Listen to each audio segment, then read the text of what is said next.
Yo, what's up, y'all? We back at it again. Y'all see me. I know y'all don't see no change of clothes because we went back to back with the interviews today, man.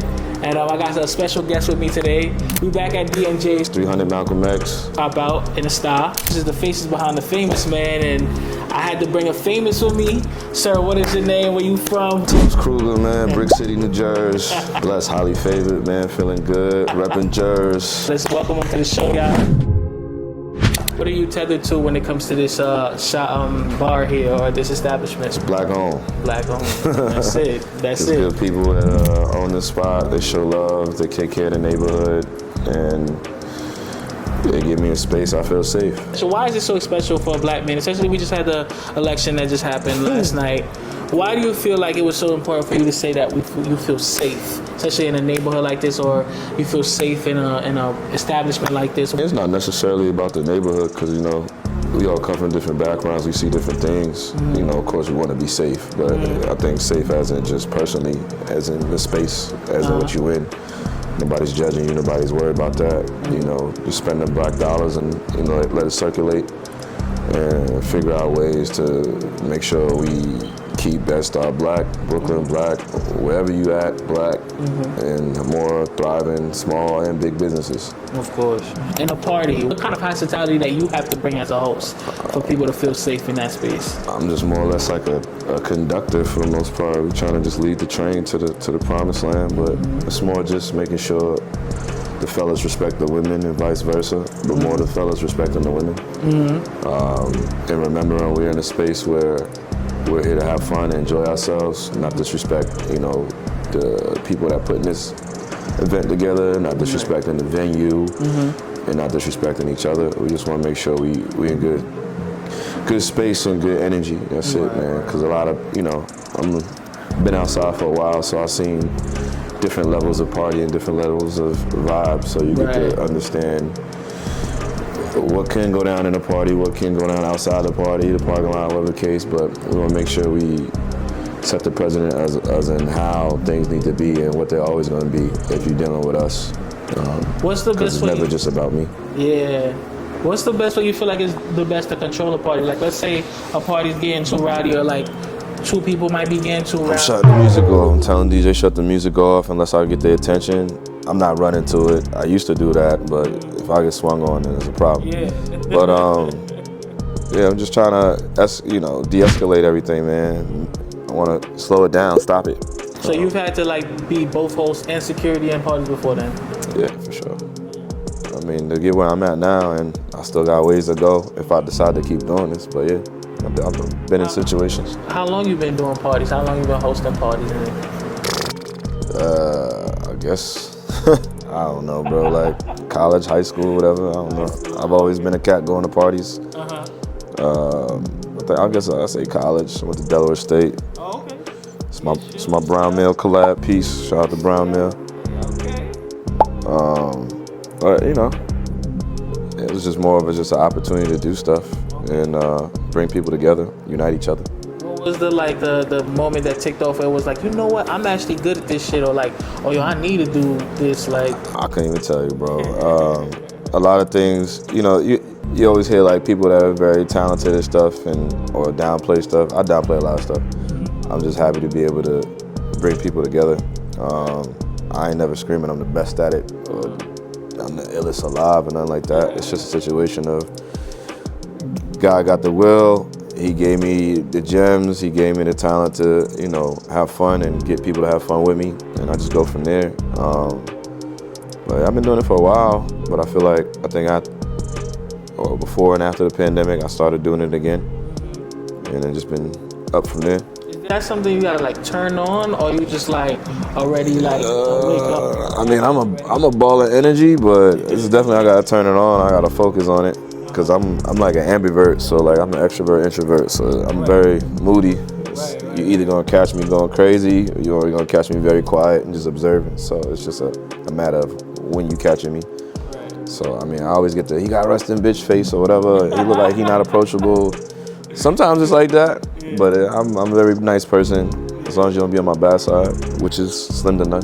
That I guess it's almost like Shaq and Kobe when it comes to like DJs and hosts. Yeah. What's that connection like? So how do you even establish that kind of connection with a DJ, or even know like y'all on the same time?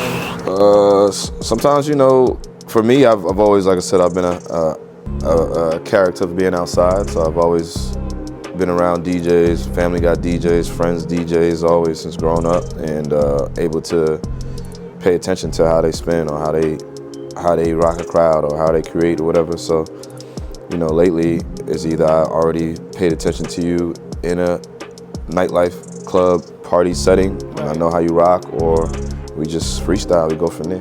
Like, what's the first steps I need to do? Who do I need to speak to? Is there a way to reach out to people? Do I just pull a Hail Mary and go on stage and be like, give me the mic, nigga? Like, nah, don't do that. My rules, don't disrespect nobody. I say just, find a spot, find a bar, find a hole in the wall, find a event space, throw your own event, or you got a homie that DJ, hey, can I rock with you? I mean, I used to get sauced and cats, my DJ homies would be like, yo, take the mic, like, rock with me. And I'll be at Kinfolk doing that, like, 2013, 14, whatever. right. But, I don't know, you just gotta step out your comfort zone and just do it. I think a lot of people stress themselves out because they're so worried about what people think. Just do it. You're not gonna be the nicest cat. Like, you think Jordan was nice when he just hopped on the court? No. So, and I'm not the nicest cat. I might be Hardaway right now, but I'm gonna work my way to Jordan. Right. You know what I'm saying? And some people might say Penny was better than, which is crazy, but I think you just gotta work on it. It's not overnight, nothing overnight. You think a cat that builds houses just woke up and is nice at it? No. But yeah, just find a spot to do it at and go from there. You throw your own events as well too? Yeah. What does it go, like, planning an event? Like, what goes into it? Like, how do I start? How do I reach out to people?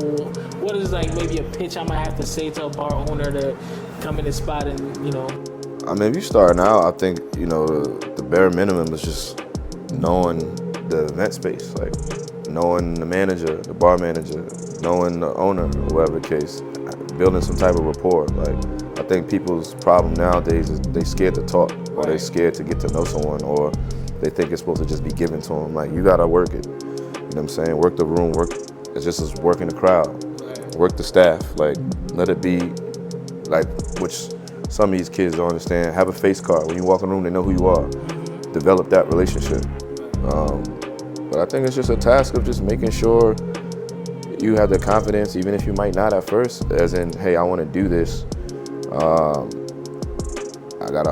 I got whatever amount of money, I want to book this DJ, or if they even have DJs or whatever the case, just go from there. It's just on how you want to do it, man. I can't give advice on how you want to throw a successful event, because not all events aren't successful, but you just have to take your time and be patient on trying to make sure it is.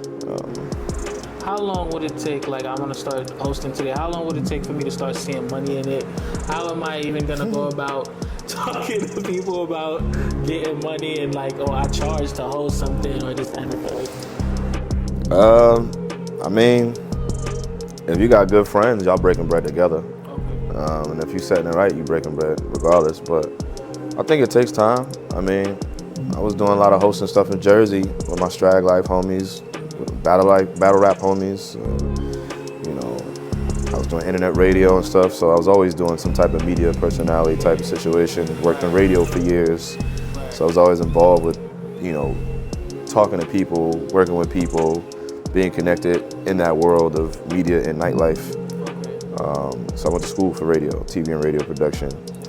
So it's just something I always wanted to do, be involved in. I wanted to be the guy. But as a social butterfly, it helped.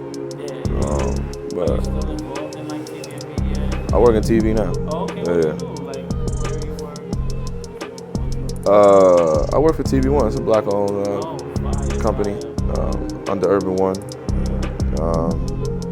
Shouting y'all out. But if a cable provider has it, make sure you tap in, watch some of our series, watch some of our movies and things like that. If y'all can watch Tubi, you can watch us. Yeah. We a little better. Not hating on Tubi,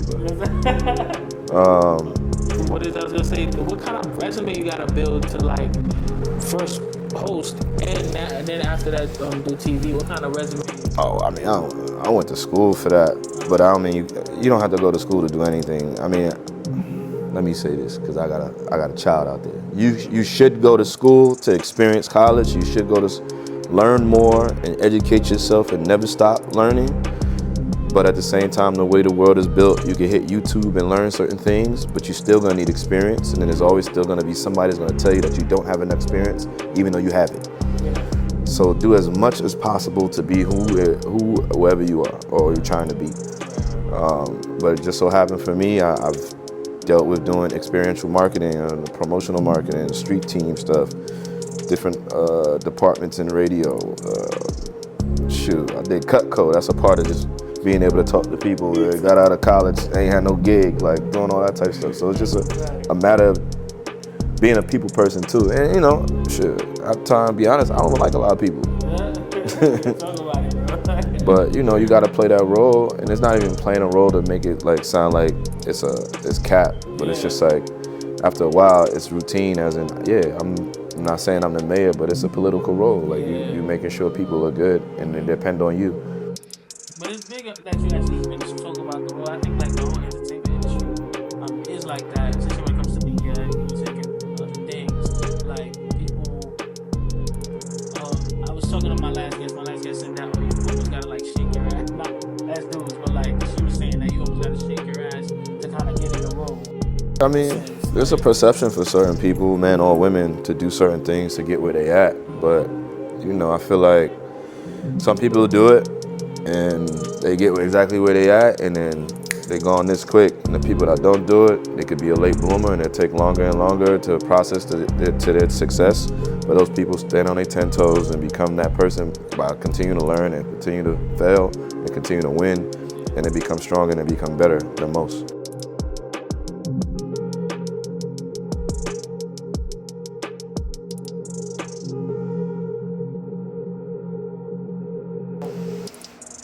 Unfortunately, a lot of cats is doing a lot of things for clout, but there's a lot of real people out here.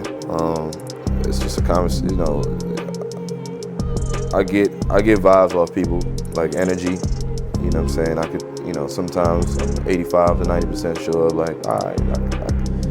It's not always all the strength of I trust you. It's a strength of you could be around me. Copy. And what does it take to really be around you?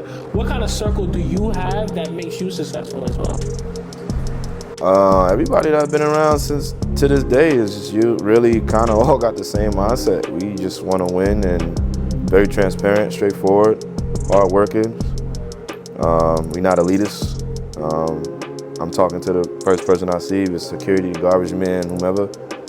Like everybody gang, you put your pants on the same way as me. Like I'm not treating you in any type of way. I think we all, my circles and people around me is the same pretty much. Like we workers and bosses. Do you have, if it's okay with you, do you have a ballpark that you feel like a successful host would make from like a party? You gotta talk to like a Kenny Burns or somebody like, them the big dogs, my bro Mouse Jones, you got Jason at the Garden, you got Rodney Rikai, you got a lot of cats that get busy in this space. You know what I'm saying? They got years in, it's just all based on relationships and what you've been doing. It could scale from whenever and never, Has it been easy for you to like pivot into each different space that you've been able to do, from partying to now you're like TV, even though you did go to school for it? Well, I mean, I worked in radio for like 12 years, off and on, and TV for 4 years. So the hosting is kind of like a side quest. Okay. It's a job, but it's a successful side quest. Are you like the type to make sure like I gotta make sure I get booked this whole week? No. I gotta make sure I get booked. I want to be involved with the stuff that makes sense for me. I'm not trying to, host anything that doesn't align with my path or my energy, And I'm not saying like 80,000 things is coming my way. Like hit me, email me, let me know so I can see if it makes sense. But I don't got the time to be hosting everything. And luckily I'm involved with a lot of dope events now. You know what I mean? Shout out to Body Language, South House, shout out to Layout, shout out to my brothers at Glasses Global. We do a lot of stuff. Recess Kickball League, Recess Run Club, my brother Serge, Glasses Golden. You know what I mean? I got shout out my boy CT Jones, Manny. But I just try to make sure it makes sense. I don't want to just be, and shout out to Brown Mill as well. I just want to be involved with stuff that makes sense. Like, it's for the people. Last question I have is, do you see yourself taking what you do at parties into like TV, being a host on TV, like Terrence J, or like? Man, I would love to, man. I remember auditioning for Revolt when it first started. You know, I was freelancing. We had a team was working under them. Well, MTV before Revolt. Shout out to Smokestack Productions. You know, I would love to be on TV, but you know, maybe I don't got a TV face. I ain't get the gig, but you know, I think I'm cute. Somebody do.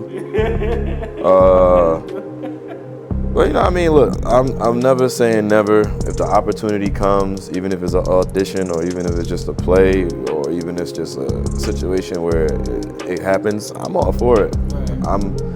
I made it this far with wins and fails, and I'm not shook. I'm not scared. I could get nervous, but I'll jump into the fire. One last question. Do you know where to find those type of auditions? Somebody want to get to, you know, where, how you go about it? I mean, most of that stuff is relationship based, and then depending on what scene or outlets or platforms you're involved in. Like, I'm not pushing myself to be on TV, but I wouldn't say no to TV. Right. I could see if I, you know, took the time and made sure I did all that to at least put it in front of people to say, hey, he's interested in being a host on, you know, filmed content. And I've done film content, shout out to Tacotarians, but at the same time, it's like I would have to put myself forward to do that. But I do know people as well. Like, shout out my brother B-Dot. I'm dropping names, I'm picking them up. Yeah. Show love, for sure. Gotta show love. Anything coming up you want to put us on? Anything out there we should be on the lookout for?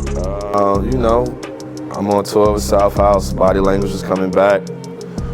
You know, and if you see my name, you know it's valid. Different states? Yeah, I gotta go to Denver this weekend. I just came back. Well, I don't remember where I was at. When you see me, say hi. I'll say hello. Yeah, of course, man. Yo, Tubbs Krueger was on the show, man. Thank you for coming through. Make sure you follow me, man. I'm trying to get my followers up. I'm trying to be lit. I'm trying to be, you know. Trying to get on, like. I don't appreciate you, my nigga. Like.